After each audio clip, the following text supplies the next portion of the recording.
কুরবানি কি কেবল একটি পশু জবাই করা, নাকি এর গভীরে লুকিয়ে আছে মহান আল্লাহর সন্তুষ্টি?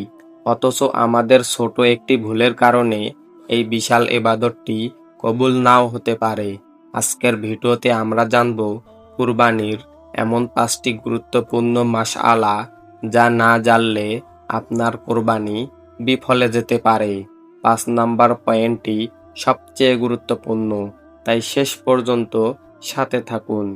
মাসআলা 1, পশুর বয়স ও সুস্থতা। প্রথমেই আসা যাক পশুর বিষয়ে। অনেকেই না বুঝে কম বয়সী বা অসুস্থ পশু কোরবানি দেন। মনে রাখবেন, গরুর বয়স কমপক্ষে 2 বছর এবং ছাগলের বয়স 1 বছর হওয়া বাধ্যতামূলক। এছাড়া পশুর পা যদি এমন হয় যে সে হেঁটে জবাইয়ের স্থানে যেতে পারে না, বা তার চোখের দৃষ্টির 1/3 হারিয়ে যায়, তবে সেই পশু দিয়ে কোরবানি জায়েজ হবে না। মাসআলা 2, আয়ের উৎস ও নিয়ত। দ্বিতীয় এবং সবচেয়ে স্পর্শকাতর বিষয় হলো আয়ের উৎস। কোরবানির টাকা হতে হবে সম্পূর্ণ হালাল। যদি কোরবানির 7 শরীকের মধ্যে একজনের টাকাও হারাম হয়, তবে বাকি কারো কোরবানি কবুল হবে না। তাই শরীক নির্বাচনের সময় সতর্ক থাকুন। পাশাপাশি মনে রাখবেন, কোরবানি দিতে হবে একমাত্র আল্লাহর সন্তুষ্টির জন্য, লোক দেখানোর জন্য নয়। মাসআলা 3, জবাইয়ের পদ্ধতি ও কসাইয়ের পারিশ্রমিক। তৃতীয় মাসআলাটি হলো কসাইকে পারিশ্রমিক দেওয়া।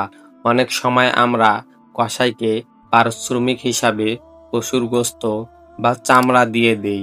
এটি সম্পূর্ণ ভুল। কসাইকে তার কাজের মূল্য আলাদা টাকা দিয়ে দিতে হবে। কোরবানির গোশত বা হাড় পারিশ্রমিক হিসাবে গণ্য করা যাবে না। মাসআলা 4, গোশত ও চামড়া বণ্টন। চতুর্থ মাসআলা, গোশত বণ্টন। যদিও নিজের জন্য সব গোশত রাখা জায়েজ, কিন্তু মুস্তাহাব নিয়ম হলো গোশতকে 3 ভাগে ভাগ করা। 1 ভাগ নিজের জন্য, 1 ভাগ আত্মীয় স্বজনের জন্য এবং 1 ভাগ অসহায় মানুষের জন্য। আর পশুর চামড়া বিক্রি করলে তার পুরো টাকা কোনো গরিব বা ইতিমখানায় দান করে দিতে হবে। মাসআলা 5, নিজের হাতে জবাই ও তাকবীর। সবশেষ 5 নাম্বার এবং অত্যন্ত গুরুত্বপূর্ণ মাসআলা। রাসূল সাল্লাল্লাহু আলাইহি ওয়াসাল্লাম নিজের পশু নিজ হাতে জবাই করতে পছন্দ করতেন। যদি সম্ভব হয় নিজের কোরবানি নিজে করার চেষ্টা করুন। আর জবাইয়ের সময় বিসমিল্লাহি আল্লাহু আকবার বলা বাধ্যতামূলক।